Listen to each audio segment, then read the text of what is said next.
నాతో పాటు పెద్దపల్లి ఉషా గారు ఉన్నారు, బీఆర్ఎస్ నేత. నమస్తే ఉషా గారు. తెలంగాణ నమస్తే అన్న. నేను మొత్తం ఈ సోషల్ మీడియా మొత్తం వైరల్ అవుతా ఉంది. శైలజ 14 ఏళ్ల బాలిక, ఆమె ఫుడ్ పాయిజన్ జరిగింది అని రాష్ట్ర వ్యాప్తంగా అందరికీ తెలుసు. జరగలేదని చెప్పి కొండా సురేఖ లాంటి వాళ్ళు ఆమె బయట ఫుడ్ తిన్నది అందుకే ఇట్లా జరిగిందని చెప్పి కొండా సురేఖ మాట్లాడుతున్నారు. మీ పార్టీ తరఫున మీరు ఏం చెప్పదలుచుకున్నారు? కొండా సురేఖ గారు ఏమంటున్నారంటే, ఇంట్లోకి వెళ్ళి అప్పాలు తెచ్చుకున్నది, ఆ అప్పాలు తినడం వల్ల ఆమెకు అస్వస్థకు గురైనరు అని అంటారు. మరి ఒక్కతే కాదు కదా, ఆమె 60 మంది, అంటే ఆ శైలజ బిడ్డతో పాటు ఇంకో 60 మంది అస్వస్థకి గురైళ్ళు. మరి ఆ 60 మంది మొత్తం కూడా బయట వాళ్ళ ఇంట్లోకి వెళ్ళి తెచ్చుకున్న ఫుడ్, బయట ఫుడ్ అవి తినడం వలన అట్లా తయారయ్యారు. మరి అదొక్క ఇప్పుడు వాంకిడి ఆశ్రమ పాఠశాలలో మాత్రమే కాదు కదా, మొత్తం తెలంగాణ రాష్ట్రంలో ఎన్నో గురుకుల పాఠశాలలు ఆ విధంగా ఆ తిండి తినడం వల్ల, అక్కడ ఉండే పురుగుల అన్నం తిండి తినడం వల్ల అస్వస్థకి గురవుతున్నారు. ఎక్కడెక్కడ ఎందుకు నేనే చూసిన నా కళ్ళతోటి. మా పెద్దపల్లి నియోజకవర్గంలో శాస్త్రి నగర్ లో ఫుడ్ పాయిజనింగ్ తోటి దాదాపు 50 మంది పిల్లలు హాస్పిటల్ పాలైపోయారు. అట్లా తెలంగాణ రాష్ట్రం మొత్తంలో 48 మంది విద్యార్థులు నేడు చనిపోయిల్లు అని అంటే, ఇది వాళ్ళు అస్వస్థకి గురి అయిపోయి చనిపోయిల్లు అని అంటే ఆ ఫుడ్ పాయిజనింగ్ ఎందువల్ల అవుతుంది? అంటే కాంగ్రెస్ వచ్చిన ఈ 10 నెలల కాలంలో 48 మంది చనిపోయిల్లు. దాదాపు 1000 మంది, అంటే 900 మంది దాకా ఫుడ్ పాయిజనింగ్ కి గురి అయిపోయిల్లు. కొంతమంది ఇంకా వర్షాకాలంలో పాము కాటికి జగిత్యాలలో అబ్బాయి చనిపోయిండు. మా శాస్త్రీనగర్ లో, మా దగ్గర ఎక్కడైతే ఫుడ్ పాయిజనింగ్ జరిగిందో అదే శాస్త్రీనగర్ బాలుల పాఠశాలలో, గురుకుల పాఠశాలలో మళ్ళా పాము కాటితోటి కూడా మళ్ళా ఒక చిన్న అబ్బాయి, ఒక 6th క్లాస్ చదువుతున్న అబ్బాయి మళ్ళా హాస్పిటల్ పాలైపోయిండు. అంటే ఈ విధంగా గిన్ని మరణాలు అవుతున్నాయని అంటే దానికి కారణం ఎవరని అంటారు? పిల్లల తప్ప, పేరెంట్స్ తప్ప.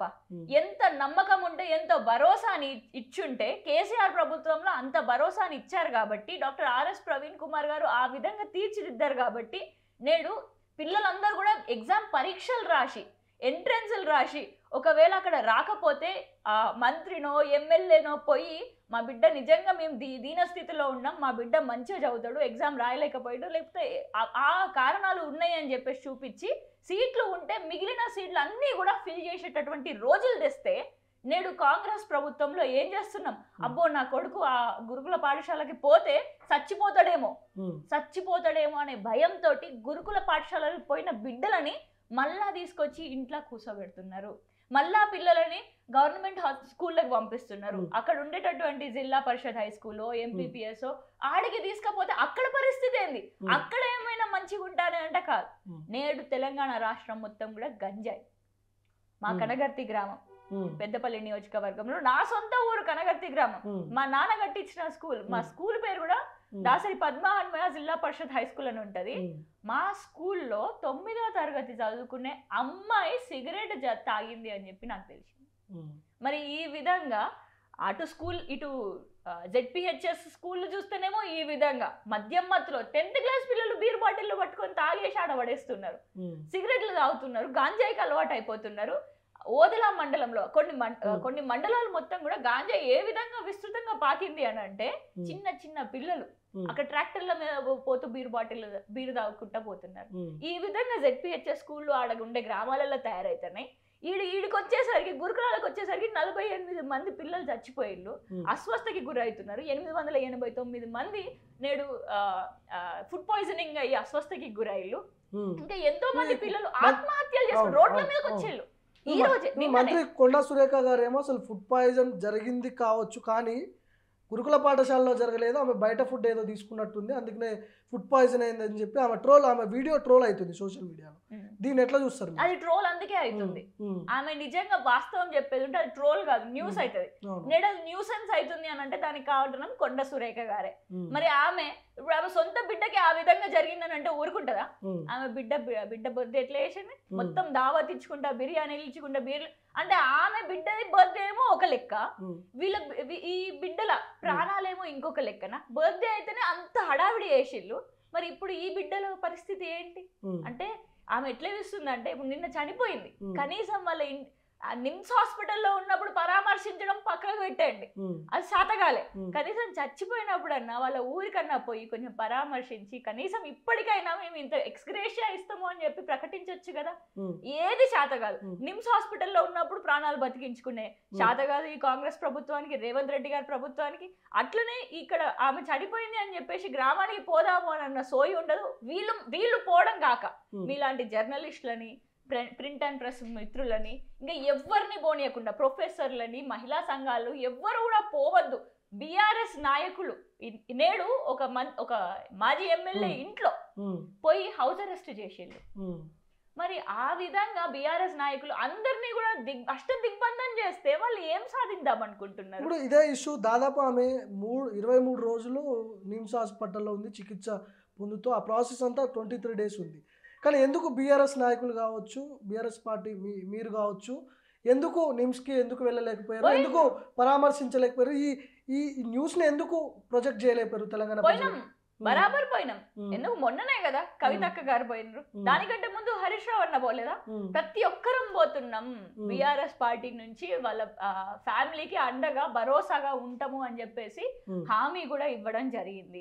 అదే ఇది ఒక్క న్యూసే కాదు, రాష్ట్రంలో ఎక్కడ కూడా గురుకులాల పాఠశాలల్లో జరుగుతుంది అని అన్నప్పుడు మేమందరం కూడా వాళ్ళ వెనకాల ఉంటున్నాము.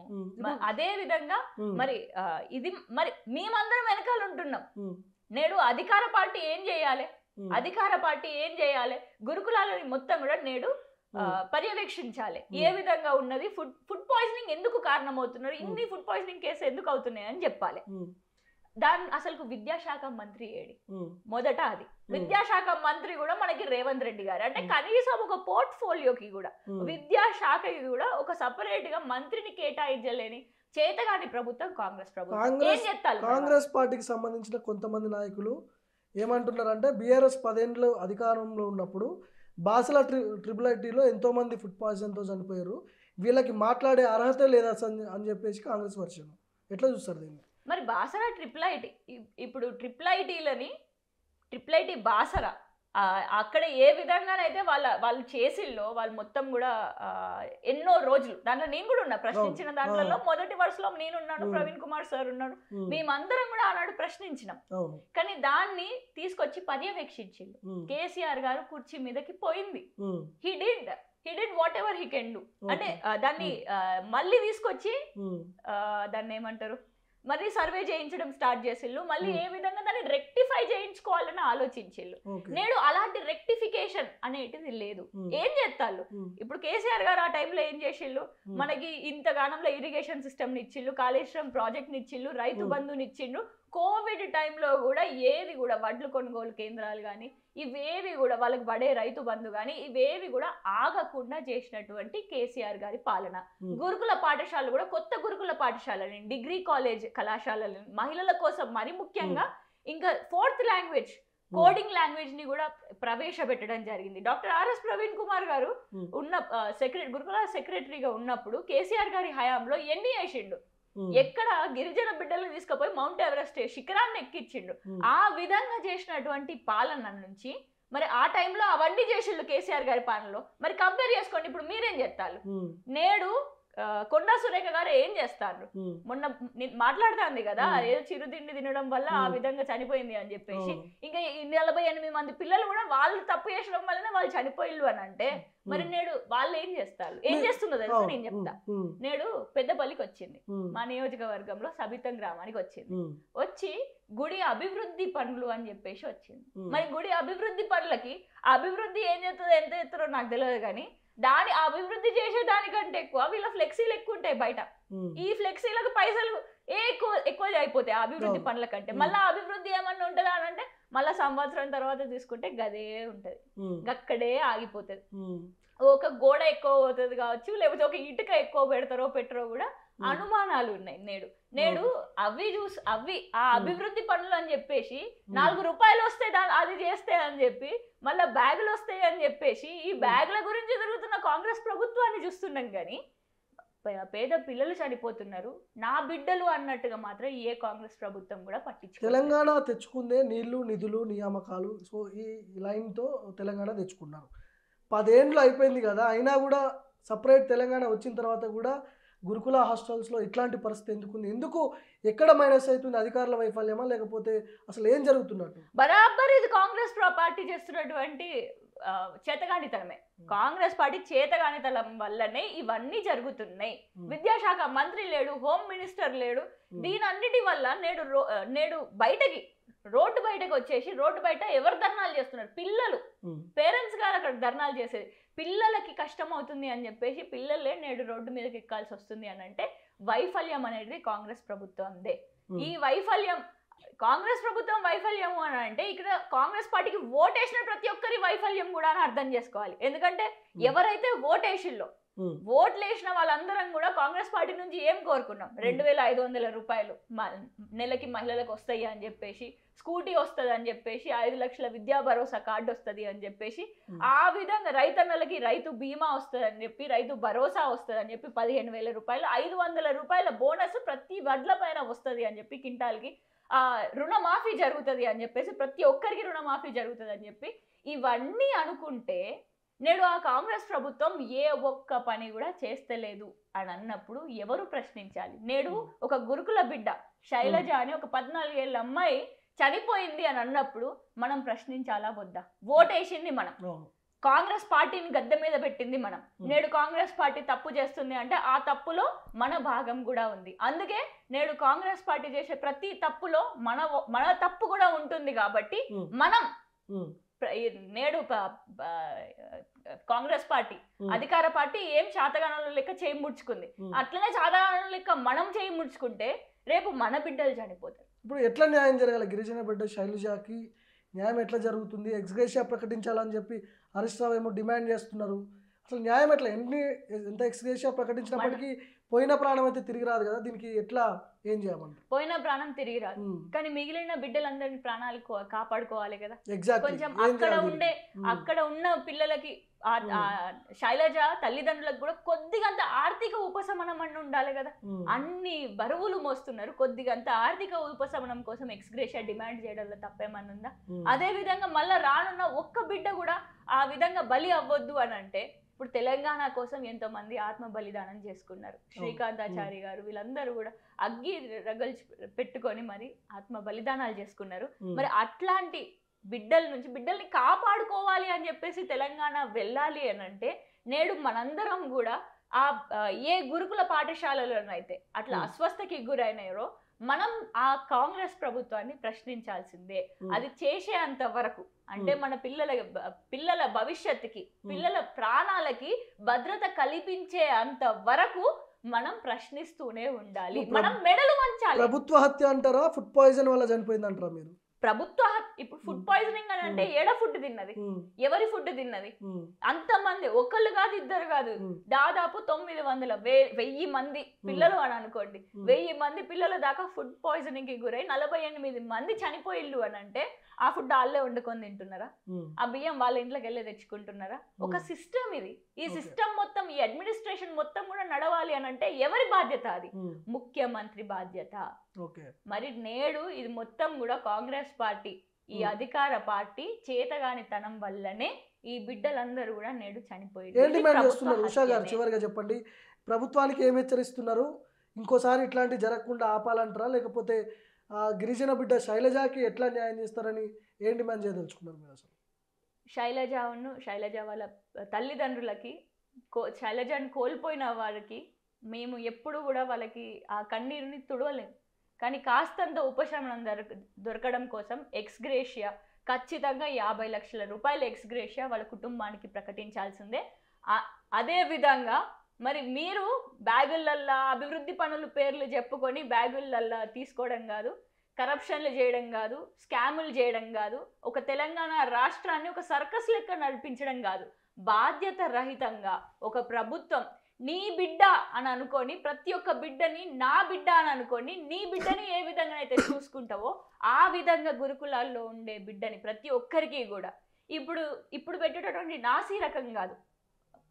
డాక్టర్ ఆర్ఎస్ ప్రవీణ్ కుమార్ గారు గురుకుల సెక్రటరీగా ఉన్నప్పుడు కేసీఆర్ గారి హయాంలో ఏ విధంగానైతే చికెన్లు, గుడ్లు, ఓట్స్ ఇవన్నీ పెట్టిల్లో, ఫ్రూట్స్ ఇవన్నీ పెట్టిల్లో, ఆ విధంగా అలాంటి నాణ్యత గల భోజనం మన బిడ్డలకు పెట్టాలి.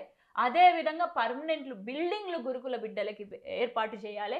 ఎందుకంటే ఎంతో మంది ఈ పర్మనెంట్ బిల్డింగ్లు లేక ఆ అద్దె బిల్డింగ్ లో ఉండి అది సరిపోని చాలని వసతుల మధ్యలో వాష్రూమ్లు చక్కగా ఉంటలేవు, కంపు కొట్టే వాష్రూమ్లు, వర్షాకాలంలోనైతే వర్షం పడితే కిటికీలు లేక రూమ్ లోపలికి వస్తే పిల్లలు 5వ తరగతి చదువుకునే పిల్లలు దాని గుడ్డను తీసుకొని తుడిచేటటువంటి పరిస్థితి. క్లాస్ రూమ్లలో ఒకటే క్లాస్ రూమ్ లో పడుకుంటున్నారు, ఒకటే క్లాస్ రూమ్ లో చదువుకుంటున్నారు. ఇప్పుడు బీఆర్ఎస్ హయాం అయిపోయింది, ఇప్పుడు ఉన్నది కాంగ్రెస్ ప్రభుత్వం అధికారంలో. బీఆర్ఎస్ ప్రభుత్వం చేసిన దానికంటే ఒక మెట్టు ఎక్కువ ఎట్లా చేయాలి అని చెప్పేసి ఆలోచించి ఈ విధంగా పర్మనెంట్ బిల్డింగ్లు చేయించుకుంటా, అభివృద్ధి పనులు చేయించుకుంటా పిల్లలని, ఇప్పుడు ఉండే ప్రతి ఒక్క పిల్లలను మన తెలంగాణలో కంపెనీ ఓనర్ల లెక్క చేయండి, తీర్చిదిద్దండి. వాళ్ళ పేద బిడ్డలు, ఆ పేద బిడ్డలని తీసుకుపోయి కోటీశ్వర్లుగా ఎట్లా చేయాలి, కోడింగ్లు నేర్పించి కోటీశ్వర్లను చేయించండి. మరి ఈ విధంగా ప్రణాళికతోటి ముందుకు తీసుకుపోయినప్పుడు మాత్రమే, ఈ అడ్మినిస్ట్రేషన్ మంచిగా ఉన్నప్పుడు మాత్రమే మన తెలంగాణని భవిష్యత్తులో మనం సస్యశ్యామలంగా ఉండే తెలంగాణని చూడగలుగుతాం. సంతోషంగా ఉండే విద్యార్థులతోటి మంచిగా నవ్వుతూ ఉండేటటువంటి కుటుంబాలను చూడగలుగుతాం. మరి ఒకనాడు 1300 మంది విద్యార్థులు చనిపోయిందంటే ఈ విద్యార్థుల భవిష్యత్తు కోసం, ఈ చిన్నారుల భవిష్యత్తు కోసం వాళ్ళు మరణించిళ్ళు. నేడు ఆ మరణాలకి శాంతి కావాలి అని అంటే కూడా మనం నేడు మన బిడ్డలకి, మన చిన్నారులకి మంచి భవిష్యత్తును అందించాలంటే ఈ గురుకులాలే చక్కగా పడాలి. లేకపోతే ఈ తెలంగాణని చేత్తోటే మనం మన తెలంగాణ తల్లిని నరుక్కున్నట్టయితే. ఒకనాడు ఇదే కాంగ్రెస్ పార్టీలో ఉన్న లీడర్లందరూ కూడా వాళ్ళందరూ కూడా చేతగాని వాళ్ళు అని అన్నారు. ఎందుకంటే ఈ కాంగ్రెస్ పార్టీ కొన్ని దశాబ్దాలు మన భారతదేశాన్ని పాలించింది.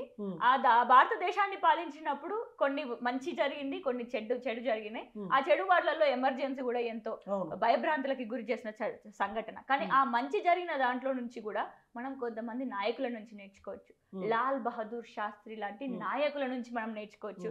ఆయన రైల్వే మినిస్టర్ గా ఉన్నప్పుడు ఇదే మహబూబాబాద్ మన తెలంగాణ ప్రాంతంలోనే ఒక రైల్వే ఇన్సిడెంట్ జరిగింది. 150 మంది ఆ రైల్ నుంచి ఒక దాంట్లో పడిపోయి, ఒక చెరువులో పడిపోయి చనిపోవడం జరిగింది. అప్పుడు చనిపోయినప్పుడు ఆయన రాజీనామా చేసిండు.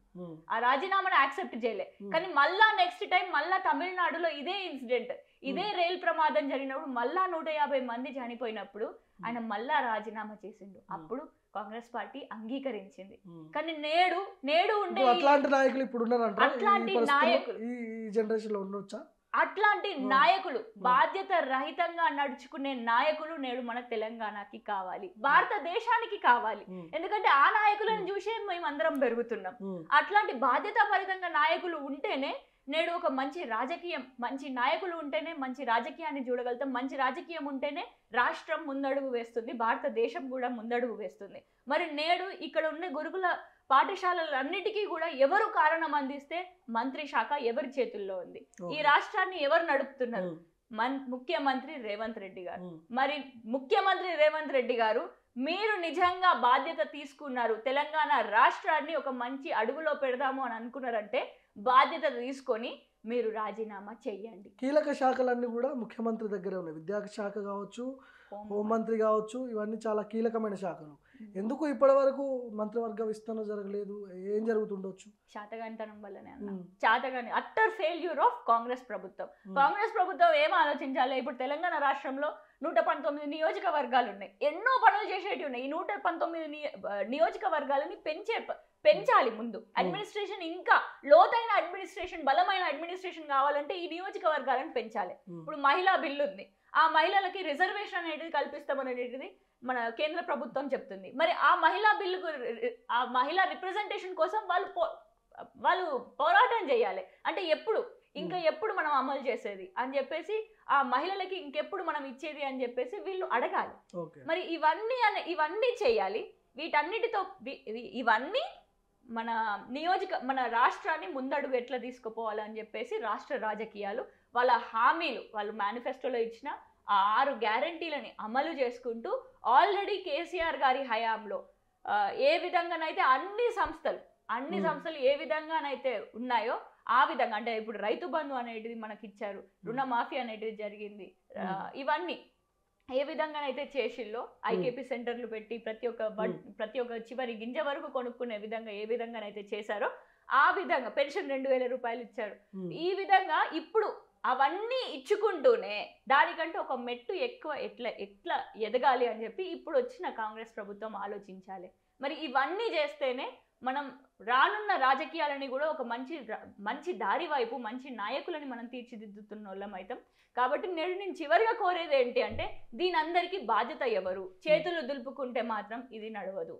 ఈ పిల్లలందరికీ కూడా చనిపోయిల్లు అని అంటే ఈ మరణం జరిగింది అని అంటే వీళ్ళందరూ చనిపోయిల్లు అని అంటే అది మీ మెడకే చుట్టుకుంటుంది.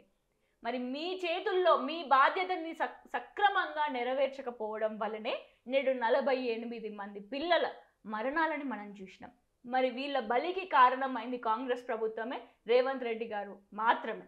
కాబట్టి ఆయన తక్షణమే విద్యాశాఖ మంత్రి కూడా ఆయననే. కాబట్టి నేడు ఆ పోర్ట్ఫోలియోలో ఉన్నటువంటి బాధ్యతగా ఒక ముఖ్యమంత్రి నడుచుకున్నప్పుడే ప్రతి ఒక్క ప్రజలు కూడా బాధ్యతగా నడుచుకుంటారు. మరి ఆ బాధ్యత తీసుకొని తక్షణమే ఆయన రాజీనామా చేయాలి అని చెప్పి కూడా మేము డిమాండ్ చేయడం జరుగుతుంది.